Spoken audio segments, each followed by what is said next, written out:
Okay, buckle up everyone, it's gonna be a long one.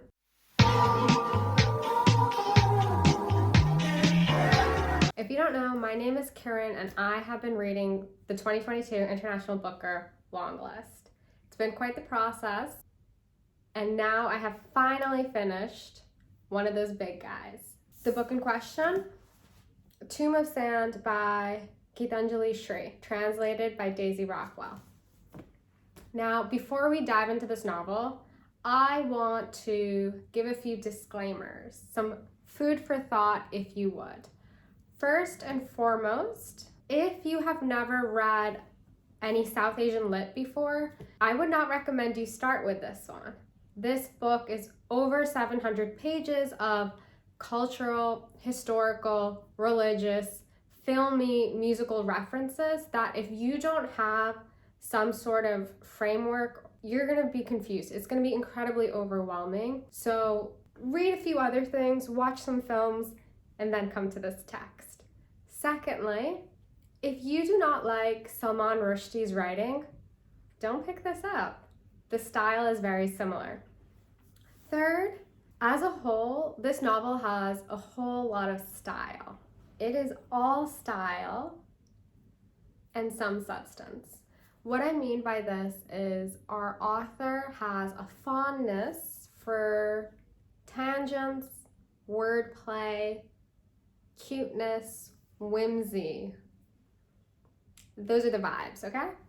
This novel is about our protagonist Ma, her extended family, and her desire to fulfill a final wish. In part one, we are meeting Ma as she is bedridden with grief. We're introduced to the various family members that surround her, and we kind of pick up on a few big themes. She's got a cane that's covered in butterflies. There's a Buddha statue that is the family heirloom.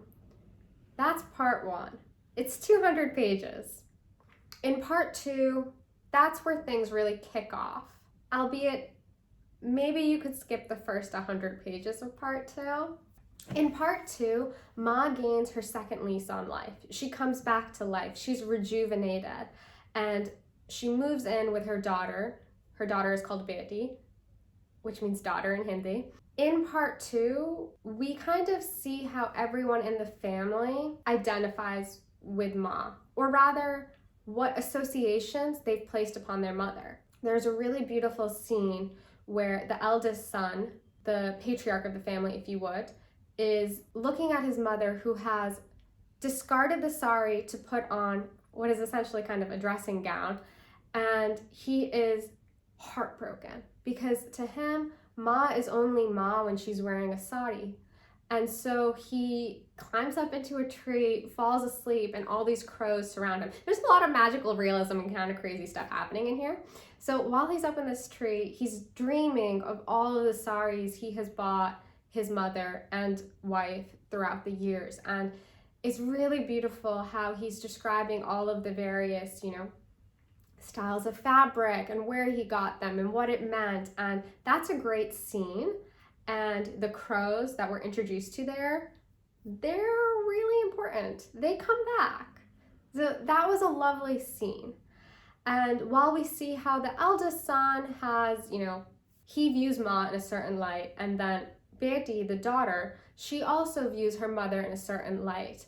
And in part two, this is where the book really gets its feminist slant, because Beti is really grappling with her own identity as she sees Ma really flourishing and coming to life and doing everything, and Beti is losing herself. She's losing her identity. That's part two. And in part two, we also see Ma's relationship, her friendship with Rosie Bua. In the book, it's Rosie Bua, but I'm not Hindi speaking, and Bua is not fun for me to say. So Rosie Bua is introduced to us. And while we do get to see their friendship, my complaint is that I wish we saw more of Ma and we're really more invested in her psyche. We really, in part two, see Ma through the eyes of others. So we know she has this friendship with the Hijra, and they go sandal shopping and they're chatting outside on the streets. What they're chatting about, I don't really know. And then part 3 happens. In part 3, we go to Pakistan. It took 500 pages, but finally we made it to Pakistan. While Ma is in Pakistan, she brought along her daughter. We learn key details about Ma's life.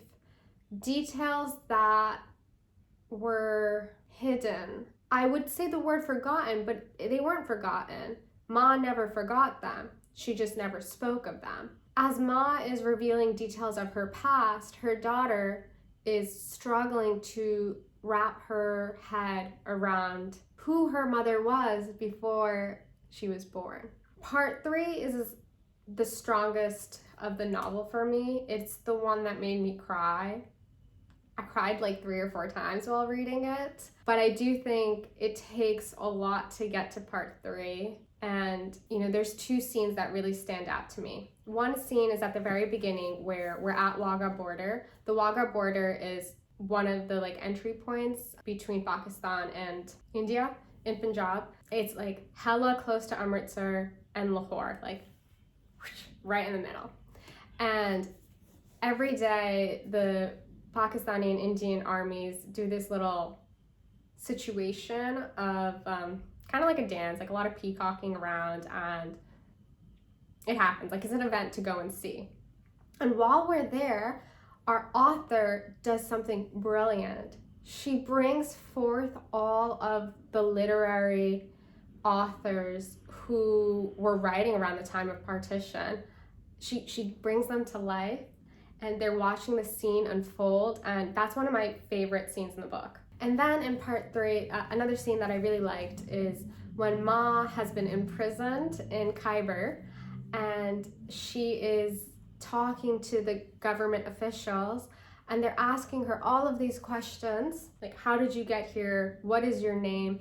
And her roundabout answer to their questions is just so illuminating. Finally, we come to the conclusion of the novel. The conclusion of the novel, which we all knew was going to happen because we got the spoiler on the first page, the first couple chapters. That's the novel for you. Normally when I talk about books, I love to talk about themes.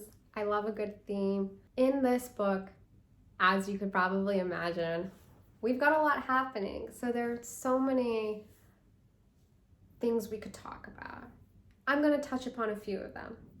Crows play prominently in this, as do butterflies. So do doors and borders, and the concept of shape-shifting, the nature of feminism, as well as displacement. Yes, those are our themes, the ones that at this point stand out the most to me. That's mostly what I want to talk about with this book. I tried to keep it spoiler-free. Have you read it? Are you going to read it? What are your thoughts? What's happening? Let me know.